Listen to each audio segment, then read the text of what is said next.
செய்திகள். தமிழ்நாட்டில் 15 தாசில்தார்கள் ஒரே நேரத்தில் கடத்தல். சிறப்பு காவல் படை அமைக்க முதல்வர் உத்தரவு. மத்திய பாதுகாப்பு அமைச்சர் சென்னை வருகை. தமிழ்நாட்டில் இன்று அதிகாலை 1 மணி அளவில் 15 தாசில்தார்கள் தனித்தனியே கடத்தப்பட்டார்கள். வெவ்வேறு ஊர்களில் ஒரே நேரத்தில் நடைபெற்ற இந்த கடத்தல் சம்பவம் பெரும் பரபரப்பை ஏற்படுத்தியிருக்கிறது. இந்த கடத்தலுக்கான நோக்கம் இன்னும் அறியப்படவில்லை. கடத்தப்பட்ட அதிகாலை 1 மணியிலிருந்து தமிழக காவல்துறை முடுக்கிவிடப்பட்டுள்ளது. எனினும் இந்த சம்பவத்தின் தொடர்பாக இதுவரை எவரும் கைது செய்யப்படவில்லை.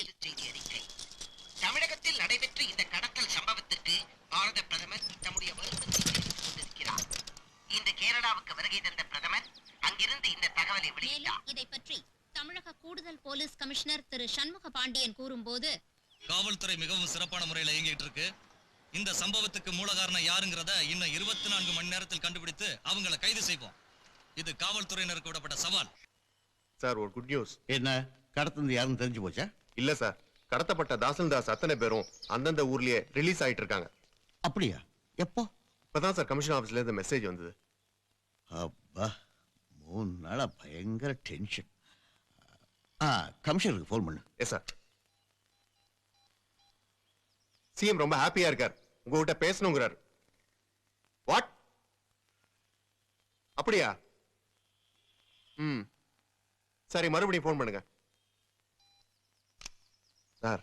கடத்தப்பட்ட 15 தாசில்தார்ல 14 பேர் தான் ரிலீஸ் ஆயிருக்காங்களாம். ஒருத்தரோட நிலைமை என்னன்னே தெரியல. கமிஷன் அங்கதான் போயிட்டு இருக்காராம்.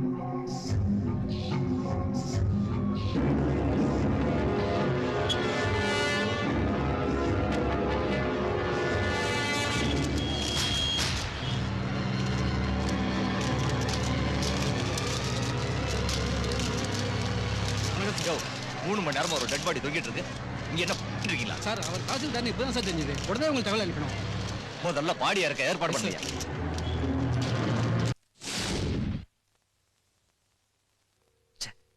எந்த டிபார்ட்மெண்ட்ல இருந்து என்ன தகவல் வரப்போதோ பயமா இருக்கு.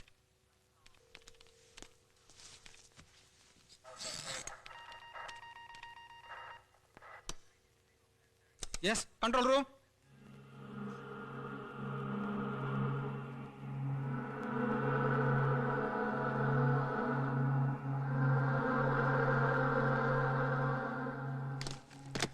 மோசம் போயிட்டோம் சார். கடைசியில நம்ம டிபார்ட்மெண்ட் மேலே கை வச்சுட்டாங்க சார். இதுவரைக்கும் 8 எஸ்பிங்க காணாம போயிருக்காங்களா சார்? நம்ம டிபார்ட்மெண்ட்ல கை வச்சுட்டாங்க. 8 எஸ்பியை தூக்கிட்டாங்களா? தமிழ்நாடு ஃபுல்லா மெசேஜ் அனுப்பு.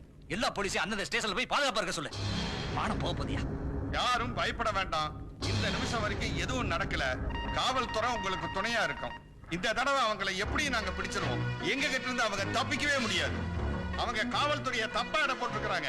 எங்களை மீறி அவங்க யாரு மேலேயும் கை வைக்க முடியாது. நமது காவல்துறை மிகவும் வெளிப்போடு இருக்கிறது. அதனால் யாரும் பயப்பட வேண்டாம். உங்களுக்கு யார் மீதாவது சந்தேகம் இருந்தால் எங்களுக்கு உடனே தெரிவிங்க. என்னையா அவங்க கடத்துறதே நம்ம டிபார்ட்மெண்ட் ஆளுங்கள தான் சார். இதுவரைக்கும் 8 எஸ்பி காணுமா சார். நம்மள பத்திரமா ஸ்டேஷனுக்கு திரும்பி போக சொல்றாங்க. வாங்க சார், போயிடலாம் சார். நாங்க வேணா ஸ்டேஷன் வரைக்கும் துணைக்கு வரலாமா சார்? பொதுமக்களும் அரசு அதிகாரிகளும் பயப்பட வேண்டாம் என கேட்டுக்கொள்கிறோம். காவல்துறை உங்கள் தோளோடு தோளாக, உங்கள் உயிர்காக்கும் தோழனாக பணியாற்றிக் கொண்டிருக்கிறது. எனவே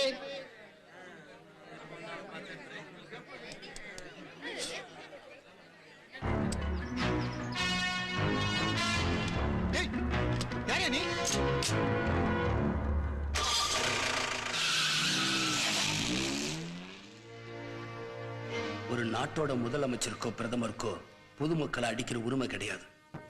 ஆனா அந்த உரிமை உங்களுக்கு கொடுத்திருக்காங்க. ஏன் தெரியுமா? தப்பு செய்யற பிள்ளைய தட்டி திருத்துற தகப்ப ஸ்தானத்துல உங்களை வச்சிருக்காங்க. லட்சியமா நினைச்சு உயிரை கொடுக்கிற எத்தனையோ போலீஸ்காரங்க இருக்காங்க. உன்னாலதான் அவங்களுக்கெல்லாம் கெட்ட பேரு. பெருமைப்படு. ஒருத்தன் உயிரால டிபார்ட்மெண்ட் சுத்தமாக போகுது. மன்னிச்சிருங்க, என்ன மன்னிச்சிருங்க, மன்னிச்சிருங்க சார். மன்னிப்பு தமிழ்ல எனக்கு பிடிக்காத ஒரே வார்த்தை. ஏன் டல்லா இருக்கிறீங்க? இதுக்கு முன்னாடி இப்ப டல்லா நான் பார்த்ததே இல்லை மாஸ்டர். கோபி, என்னாச்சு? கோபி, பிடபிள்யூடியில் நாம கடத்தின 15 பேர்ல உங்க அப்பாவும் ஒருத்தர்றான். அது மட்டும் இல்ல, உங்க அப்பா தான்டா நம்பர் 1.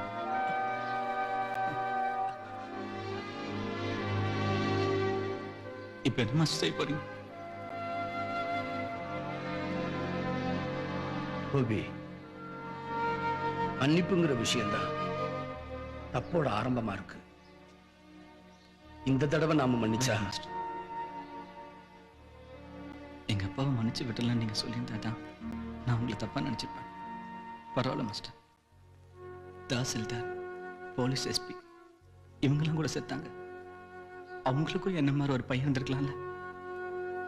சக்கரை வியாதி வந்துட்டா அது நம்ம காலம் இருந்தா கூட வெட்டி ஏறிட்டு இல்லையா? நான் வரேன் மாஸ்டர்.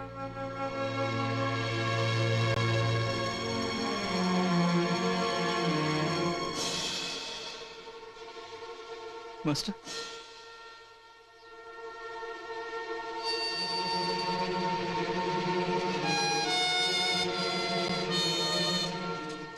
மாஸ்டர், எங்க அப்பாவை கொல்லும் போது வலிக்காம பாத்துக்க மாஸ்டர். அவரோட தப்பான அப்பாவை இருக்கலாம் மாஸ்டர். ஆனா நான் நல்ல போய் மாஸ்டர்.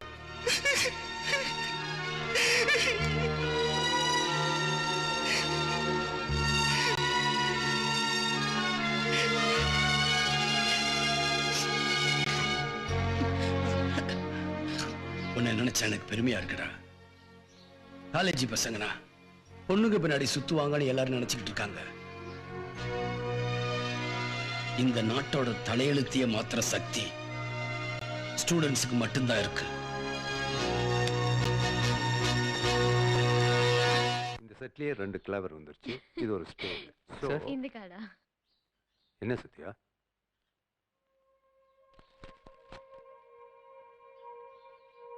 என்ன சொல்லு சத்யா.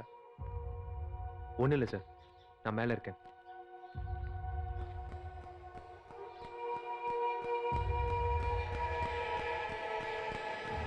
சார், எல்லா கட்சியிலையும் வேட்பாளர் லிஸ்ட் ஃபைனல் பண்ணிட்டாங்க. சண்முகராஜன் இந்த தடவை சென்னையில் நிற்கல, புதுக்கோட்டையில் நிற்கிறோம். நாளைக்கு வேட்புமனு தாக்கல் பண்ணுறோம்.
சிலர் எளியோர் தம்மை வதையே புரிகுவதா மகராசர்கள் உலக ஆளுதல் நிலையாம் எனும் நினைவா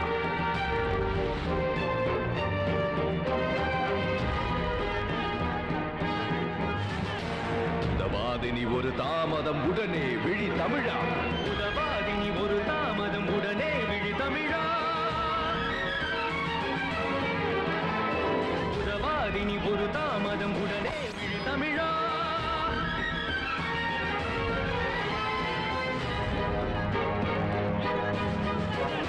கொலைவாளினை எடடா மிகு கொடியோர் செயல் அறவே புகைவாழ் ஒரு புலியே உயர் குணமேவிய தமிழா மிகு கொடியோர் புகைவாழ் ஒரு புலியே உயர் குணமேவிய தமிழா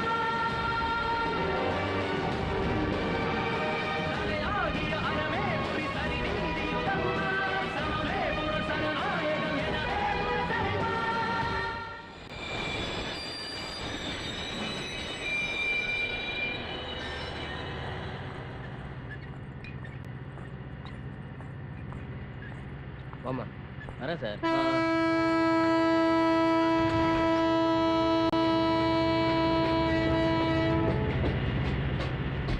போமா அண்ணா வரேண்ணா. நீ போப்பா. உட்காரு. பேர் என்ன? என்னங்க என்ன தெரியலையா? நான் தான் சரசு. சரசா?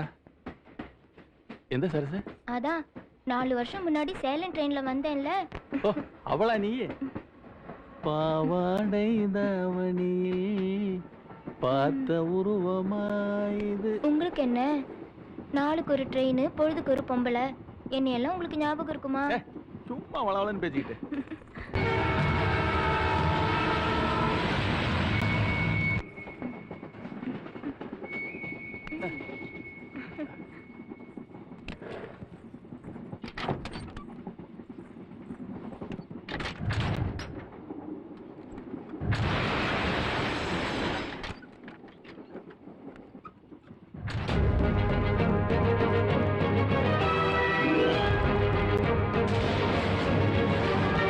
வலியோர் சிலர் எளியோர் தம்மை வதையை உருகுவதால் மகராசர்கள் உலக ஆளுதல் நிலையாம் எனும் நினைவா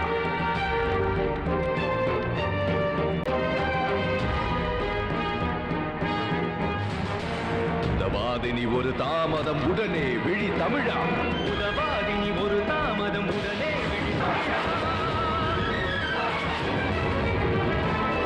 உதவாதினி ஒரு தாமதம் உடனே விழி தமிழா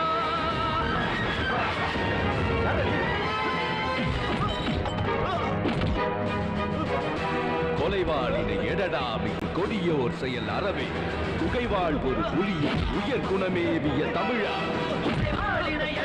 மிகு கொடியோர் செயல் அறவே புகைவாள் ஒரு புலியேறிய குணமேவிய தமிழா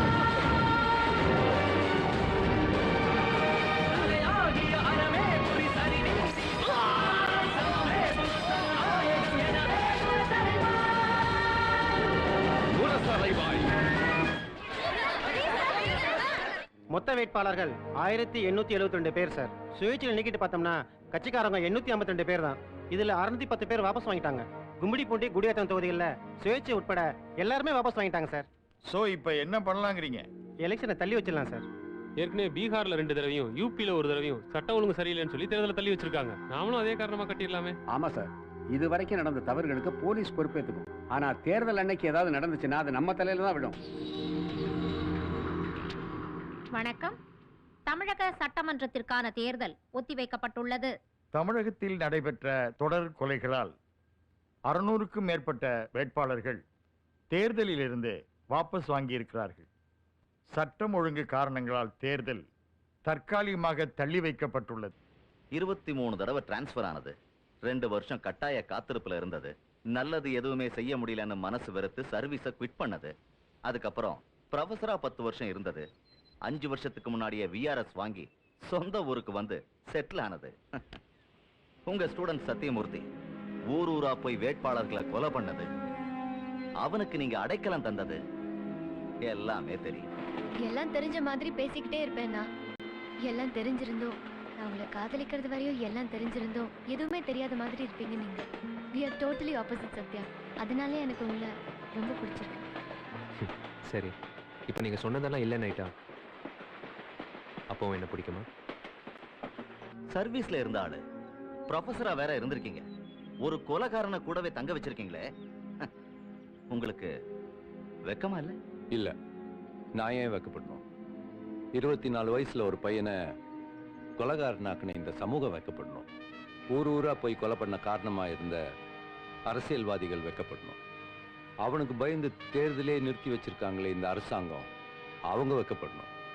அவனை பிடிக்க முடியாம அலையிற போலீஸ் நீங்க வைக்கப்படணும். நான் ஏன் வைக்கப்படணும்? நான் பெருமைப்படுறேன். எங்கிட்ட படிச்ச 1000 ஸ்டூடெண்ட்ஸ்லயே பெஸ்ட் ஸ்டூடெண்ட் யார் தெரியுமா? நீங்க கொலைகாரன்னு சொல்ற சத்தியமூர்த்தி தான்.